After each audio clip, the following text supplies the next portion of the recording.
দর্শক, একটা খুবই খারাপ খবর এসেছে ভারত থেকে। ভারত বাংলাদেশ সম্পর্কের উত্তেজনা যখন চলছে তখন ভারতীয় গণমাধ্যম টাইমস অফ ইন্ডিয়া সহ বেশ কিছু গণমাধ্যম খবর দিচ্ছে, যেটা বাংলাদেশের গণমাধ্যমও সেই খবরটা নিশ্চিত করছে। সেটা হচ্ছে ভারতীয় কূটনীতিবিদ যারা বাংলাদেশে অবস্থান করছেন এবং কূটনৈতিক মিশনে যে সকল কর্মকর্তা অবস্থান করছেন তাদের ওপরে যারা নির্ভরশীল তাদেরকে ভারতে ফিরে যাওয়ার নির্দেশ দেয়া হয়েছে। বাংলাদেশের পরিস্থিতি, বাংলাদেশের অবস্থা তাদের জন্য নিরাপদ নয়। নিরাপত্তার কারণে তাদেরকে ভারতে ফিরে যাওয়ার তাগাদা দেওয়া হয়েছে, নির্দেশ জারি করা হয়েছে। তাহলে কি বাংলাদেশে ভারতীয় মিশন বন্ধ হয়ে যাওয়ার উপক্রম হবে, কিংবা ভারত সেরকম কিছু করবে? এবং প্রতি উত্তরে বাংলাদেশও কি ঠিক একই ধরনের সিদ্ধান্ত নেবে, ভারত থেকে সব কিছু গুটিয়ে ফেলবে? আসল খবরটা কি, মোদ্দা খবরটা কি? ভারত থেকে যে খবর, ভারতীয় সরকার যে নির্দেশনা জারি করেছে বাংলাদেশ থেকে কেন ফেরত যেতে বলছে তাদের নাগরিকদের, চলুন একটু জেনে দেখি এই ভিডিওতে। থাকবেন পলিটিক্স টিভির নিয়মিত আয়োজনে।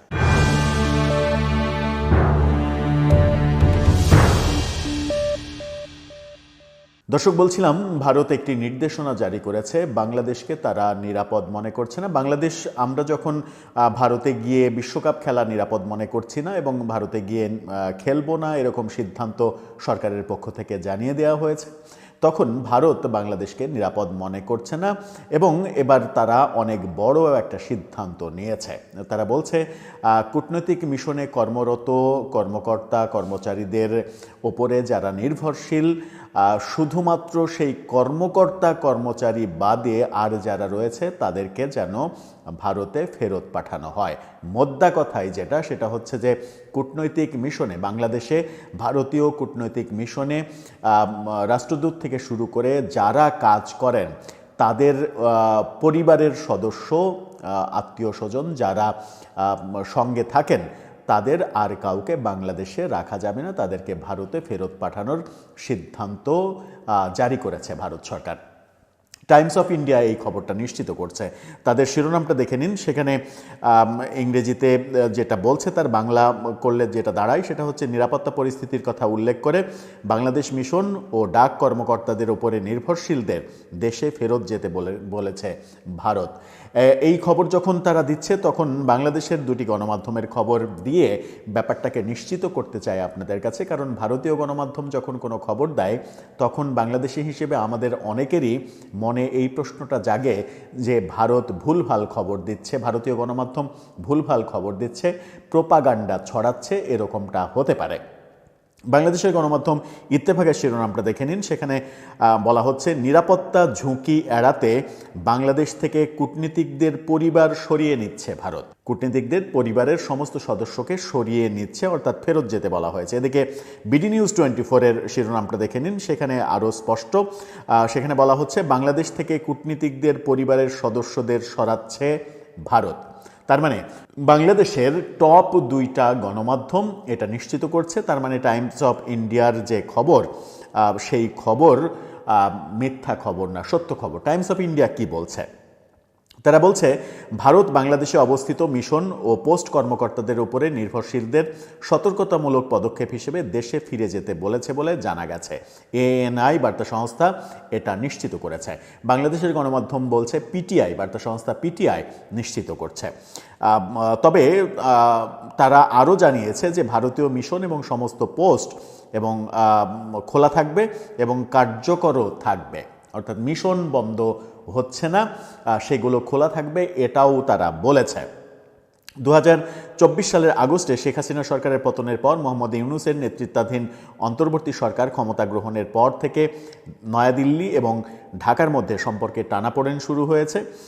ভারত সংখ্যালঘু সম্প্রদায়ের, বিশেষ করে হিন্দুদের নিরাপত্তা নিয়ে উদ্বেগ প্রকাশ করছে। 9 জানুয়ারি বিদেশ মন্ত্রকের মুখপাত্র রণধীর জয়সওয়াল বলেছিলেন, ভারত সংখ্যালঘুদের উপরে, তাদের বাড়িঘর এবং ব্যবসা প্রতিষ্ঠানের উপর চরমপন্থীদের দ্বারা বারবার আক্রমণের এক বিরক্তিকর ধরন দেখতে পাচ্ছে, বাংলাদেশে তারা দেখতে পাচ্ছে, এমনটা বলেছিলেন তিনি। এবং জোর দিয়ে বলেছিলেন যে এই ধরনের ঘটনাগুলোকে দ্রুত এবং দৃঢ়ভাবে মোকাবেলা করতে হবে। ঢাকায় যুবনেতা শরীফ ওসমান হাদির হত্যার পর সম্পর্ক আরও একবার ধাক্কার সম্মুখীন হয়, যা ভারত বিরোধী বিক্ষোভের সূত্রপাত করে। গত বছরের জুলাই বিদ্রোহের একজন যোদ্ধা হাদির হত্যাকাণ্ডের পরে এই ঘটনাটা আরও তীব্র হয়, সেটা তারা বলছে। এদিকে ভারতের নির্বাসিত থেকে শেখ হাসিনা অস্থিরতার জন্য অন্তর্বর্তীকালীন প্রধান উপদেষ্টা মোহাম্মদ ইউনূসকে দায়ী করছেন। অন্তর্বর্তী সরকারকে চরমপন্থীদের ক্ষমতায়ন, সংখ্যালঘুদের সুরক্ষা দিতে ব্যর্থ এবং ভারতের সাথে সম্পর্ক ছিন্ন করার অভিযোগও করছেন। টাইমস অফ ইন্ডিয়া এভাবে বলছে।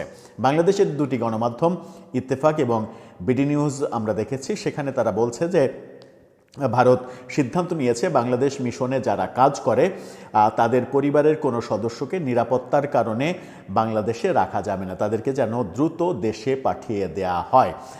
আপাতত মিশনের কর্মকর্তাদের তারা সরিয়ে নিচ্ছে না, অর্থাৎ মিশনের কার্যক্রম চালু থাকছে, কিন্তু পরিবারের সদস্যরা কেউ থাকবে না, যেহেতু বাংলাদেশকে তারা নিরাপদ মনে করছে না। এটা একটা প্রাথমিক পদক্ষেপ, এটা একটা প্রাথমিক বার্তা। এরপরের স্টেপে হয়তো বাংলাদেশকে আরও বেশি অনিরাপদ ঘোষণা করে তারা মিশনের কর্মকর্তাদের সরিয়ে নিলেও অবাক হওয়ার কিছু থাকবে না। যখন ভারত এরকম সিদ্ধান্ত নিল, তখন এবার কি বাংলাদেশ ভারতে কর্মরত বাংলাদেশ মিশনের কর্মকর্তাদের বলবে যে তোমাদের যারা পরিবারের সদস্যরা যদি থেকে থাকে তাহলে তাদেরকেও ফেরত পাঠাও বাংলাদেশে, কিংবা বাংলাদেশ আরও এক ধাপ এগিয়ে কি এরকম অবস্থান নেবে যে মিশনের কর্মকর্তাদেরই বলবে তোমরা বাংলাদেশে ফিরে এসো, ভারত তোমাদের জন্য নিরাপদ নয়, এবং নিরাপদ যেহেতু ভারত নয় সেই কারণে আমরা টি-20 বিশ্বকাপ খেলতেও ভারতে যাচ্ছি না। এই টানাপোড়েন এটা কি দীর্ঘায়িত হবে, নাকি 12ই ফেব্রুয়ারি নির্বাচনের পরে ভারত বাংলাদেশের এই টানাপোড়েনে একটা সমাপ্তি ঘটবে? দর্শক, আপনার কি মনে হয়? আপনার মতামত জানিয়ে লিখতে পারেন আমাদের কমেন্ট বক্সে।